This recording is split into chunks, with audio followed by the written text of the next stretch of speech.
మీ business ఏదైనా మీ ఊర్లో promotion చేయాలంటే అది సుమన్ టీవీతోనే సాధ్యం. ఇప్పుడే సంప్రదించండి.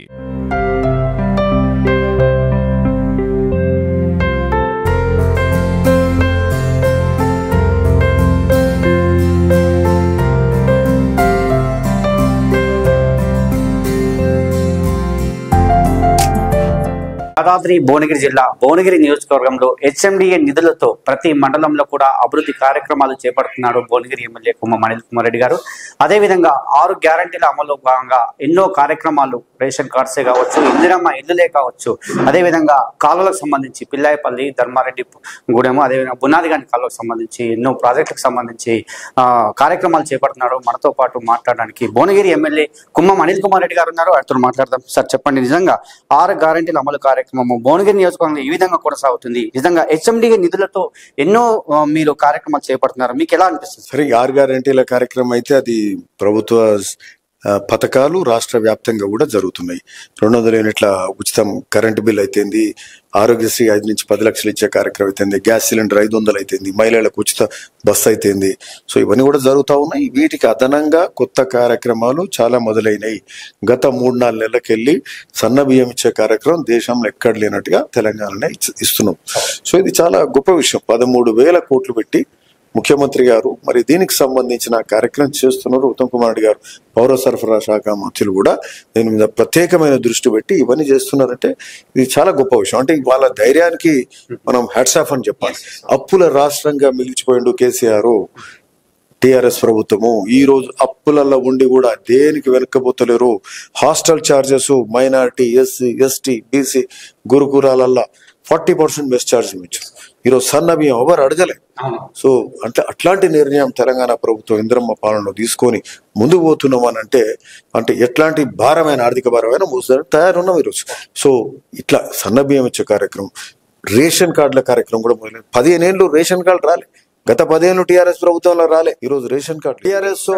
మీ నియోజకవర్గంలో ఎన్ని రేషన్ కార్డులు మీరు ఇస్తున్నారు సార్? ఎన్ని రేషన్ కార్డులు ఇస్తున్నారు? అదేవిధంగా ఎన్ని ఇందిరమ్మ ఇల్లు ఇచ్చే అవకాశం ఉంది? ఇందిరమ్మ ఇల్లు అయితే తెలుసు కదా, ప్రతి కాన్స్టిట్యున్సీకి 3,500 ఇల్లు. ఓకే, సరే. ఇక ఇందిరమ్మ ఇళ్ళదేమో 3,500. అది కాన్స్టిట్యూంట్ మెంబర్ ఎవ్రీ కాన్స్టిట్యున్సీ, అందులో ఏం తేడా లేదు. ఓకే, ఇక మిగతాది సంబంధించి మరి ఈ రేషన్ కార్డులది దాదాపు 50,000 మంది కొత్త లబ్ధిదారులను ఇందులో తీసుకోవడం జరిగింది. కొత్తగా 8,000 కొత్త రేషన్ కార్డులను ఇవ్వడం జరిగింది.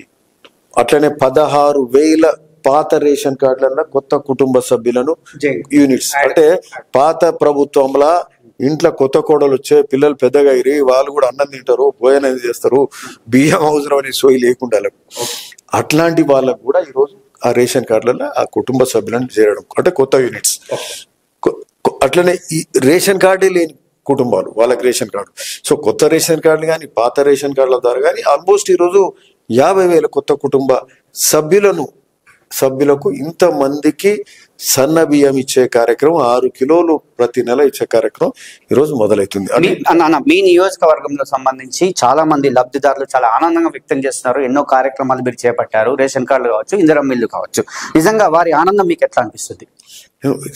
నేను మొన్న కూడా చెప్పిన మన నాచాలగూడెంలో ఇందిరమ్మ ఇల్లు ఇచ్చే కార్యక్రమంలో చాలా సంతోషం అనిపించింది. ఆ కుటుంబ సభ్యులంతా కూడా బాగా హ్యాపీగా ఉన్నారు. ఓ 15-20 ఏళ్ళకెళ్ళి వాళ్ళ ఇంటి కోసం వెయిట్ చేస్తుండ్రు. ఈ రోజు ఇల్లు ఇస్తే ఆ నాతాలగూడెం గ్రామంలో పైలట్ విలేజ్, అది వెలుగొండ మండలం. సో ఆడ మంచిగా ఇల్లు కట్టుకొని వాళ్ళ సంతోషం అంత. వాళ్ళకి బట్టలు కూడా పెట్టినాం మేము. వాళ్ళకి బట్టలు అంటే మన సాంప్రదాయం అది. సో దాని ప్రకారం వాళ్ళకి బొట్టు పెట్టి బట్టలు పెడుతుంటే మాకు మంచిగా అనిపించింది. ఆ కుటుంబ సభ్యులతోటి వాళ్ళతో గడపడం, వాళ్ళు మాకు ఏంది పరమాన్నం కూడా వండి పెట్టారు. సో అట్లాంటి పరిస్థితి. అయితే వాళ్ళ ఇంట్లో పాప కూడా మంచిగా మంచి స్కూల్స్ ఈరోజు తెలంగాణలో మంచి స్కూల్ ఎడ్యుకేషన్ కూడా బాగుంది. సో అట్లాంటి స్కూల్స్ లో మంచి ఇంగ్లీష్ లాంగ్వేజ్ లో మాట్లాడుతూ సీఎం గారికి కూడా ధన్యవాదాలు చెప్తుంది. అంటే ఇంగ్లీష్ లో మంచిగా మాట్లాడి అమ్మాయిది కూడా మాకు మంచిగా అనిపించింది. సార్ ఒకటి అన్న, అట్లా అదే విధంగా కాలువలకు సంబంధించి పిల్లాయపల్లి కావచ్చు, ధర్మారెడ్డిగూడెం కావచ్చు, బునాదిగాని కాలువ మీరు ప్రతి వారానికి ఒకసారి అన్న అవన్నీ కూడా విజిట్ చేస్తుంటారు, తిరుగుతుంటారు ఎప్పుడు అధికారం వేసుకొని. నిజంగా కాలువకు సంబంధించి పనులు ఎంతవరకు వచ్చాయి? నిజంగా ఆ పనులు ఎప్పుడు పూర్తి చేస్తారు? మేము ఇప్పుడు బునియాదిగాని, పిల్లాయపల్లి, ధర్మారెడ్డి కాలువలకు ఆఖరికి మూసి నీళ్లతో అంటే వ్యవసాయం చేసుకుంటామని రైతులు అడుగుతున్న సందర్భంగా గత ప్రభుత్వం ఏమాత్రం స్పందించలే.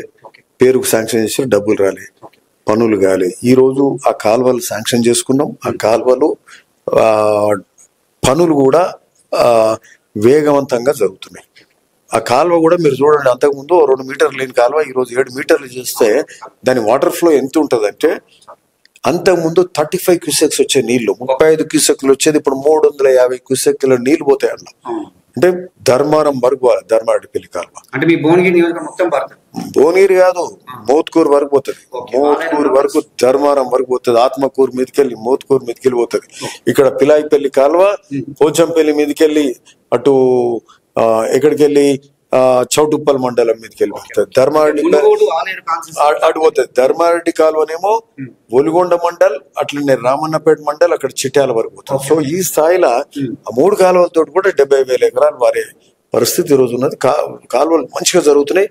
మేము కాన్ఫిడెంట్ ఉన్నాం. ఎందుకంటే ఒట్టొట్టి ముత్యాలు చెప్పే ప్రభుత్వం కాదు కాంగ్రెస్ ప్రభుత్వం. ఈ రోజు మా మంత్రులైన అట్లే ఉన్నారు. ఉత్తమ్ సార్ అయితే ఆ కాలువలు ఏమైంది, ల్యాండ్ ఎక్వేషన్ ఏమైంది అని పదే అడుగుతుంటాడు. కలెక్టర్లతో రివ్యూలు పెట్టుకుంటాడు. సో త్వరగతిన ఆ కాలువలు కంప్లీట్ అయితే వచ్చే వానాకాలం లోపల ఒలిగొండ మండలం నీళ్లు దాటి ఇంకా కింది మండలాలకు ఆత్మకూరు మీదకి మోత్కూరు సైడ్ నీళ్లు వెళ్తాయనే నమ్మకం మాకుంది. ఇంకోటి హెచ్ఎండిఏ నిధుల కింద గ్రామాన సీసీ రోడ్లు కావచ్చు, కమ్యూనిటీ హాల్స్ కావచ్చు, వివిధ అంటే డ్రైనేజ్ కావచ్చు, ఇన్ని కార్యక్రమాలు చేస్తున్నారు. నిజంగా గ్రామాల్లో ప్రతి భువనగిరి నియోజకవర్గంలో ప్రతి గ్రామంలో హెచ్ఎండిఏ నిధుల ద్వారా ఎన్నో కార్యక్రమాలు చేస్తున్నారు. నిజంగా గ్రామాల్లో ఏమనుకుంటారు అన్న వాటిని? మాకు ఒకటైతే అంటే జనరల్ గా ఎప్పుడు కూడా 10 లక్షల కంటే కొరవ ఊర్లో 10 లక్షలు పెట్టాలంటే కూడా మాకున్న 127 గ్రామాలు, 50 వార్డులు, దాదాపు 175-180 అంటే ఎక్కడ 10 లక్షలు ఇచ్చిన ఎన్నైతే 17 కోట్లు అయితే. ఎమ్మెల్యేకి SDF ఫండ్లు ఎంత ఉంటాయి? 10 కోట్లు కూడా ఉంటాయి. సో ఎక్కడ పనులు అయితే.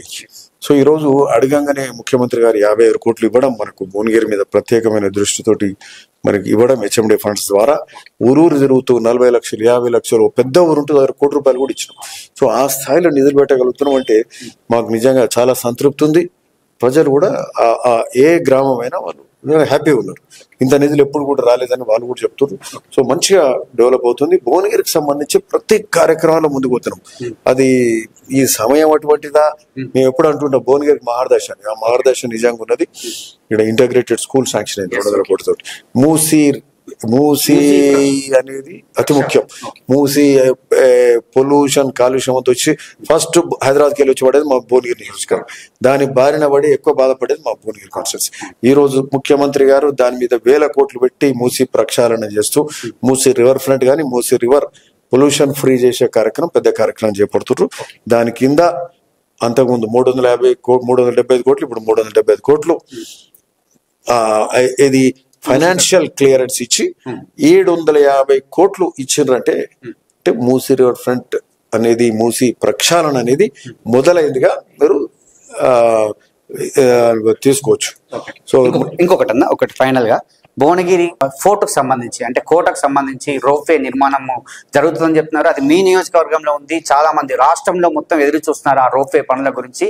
నిజంగా ఆ పనులు ఎంతవరకు వచ్చాయన్నా వాటి మీద ఏమన్నా మీరు ముఖ్యమంత్రి గారిని ఏమన్నా అడిగే అవకాశం ఉందా? భువనగిరి ఫోర్ట్ రోప్వే కూడా దానికి కూడా సంబంధించిన నిధులు అన్ని కూడా శాంక్షన్ అయినాయి. ఆడ కింద ల్యాండ్ ఎక్విజిషన్ ప్రాబ్లం ఉండే, దాని మీద ల్యాండ్ ఎక్విజిషన్ కూడా కొంత మాకు ఇబ్బంది ఉండే. రైతులను ఒప్పించి ఆ ల్యాండ్ ఎక్విజిషన్ కూడా చేపించినాం. అతి త్వరలో అది ఫౌండేషన్ వేయించి శంకుస్థాపన చేసి ఆ ఫోర్ట్ రోప్వే కూడా వేసి భువనగిరి ఫోర్ట్ డెవలప్మెంట్ కార్యక్రమానికి కూడా శ్రీకారం చుడతాము. దానికి జూపల్లి కృష్ణ గారితో కూడా ఈ రోజు కూడా మాట్లాడినాం. యాక్చువల్గా ఈ రోజు వారు వచ్చేది ఉండే, లాస్ట్ మినిట్ లో క్యాన్సిల్ చేసుకున్నారు. తొందరగా భువనగిరి ఫోర్ట్ రోప్వే ఫౌండేషన్ వేసుకుంటాం. ఇంటిగ్రేటెడ్ స్కూల్స్ విషయానికి వస్తే ఇంటిగ్రేటెడ్ స్కూల్స్ ఎప్పుడు ప్రారంభించే అవకాశం ఉంది? ఎందుకంటే మీ నియోజకవర్గంలో ఇక్కడ వలిగొండ మండలానికి ఒక స్కూల్ ఇచ్చారు, అదేవిధంగా మిగతా స్కూల్స్ కూడా మీరు అడుగుతున్నారు. నిజంగా ఎప్పుడు స్టార్ట్ అవుతుంది? అంటే అది కూడా ఏంటంటే ఇప్పుడు ఫస్ట్ ఇచ్చిన శాంక్షన్స్ అన్ని మొదలైనవి. సో మనది కూడా త్వరలో will start. Okay sir, thank you. ఇది నిజంగా కుమ్మం అనిల్ కుమార్ రెడ్డి గారు చెప్తుంది. భువనగిరి నియోజకవర్గంలో ప్రతి పేదవాడికి సంక్షేమ పథకాలు అందించడం కోసం పాటుపడతాను, ప్రతి పేదవాడి లక్ష్యమే నా లక్ష్యం అంటున్నాను. ప్రతి పేదవాడికి ప్రతి సంక్షేమ కార్యక్రమం అందించాలని చెప్పి ఉద్దేశంతోనే ఈ నియోజకవర్గంలో ఎన్ని పనులు చేస్తానని చెప్తున్నారు. ఇది కెమెరామెన్ గురునాథ్తో శరత్.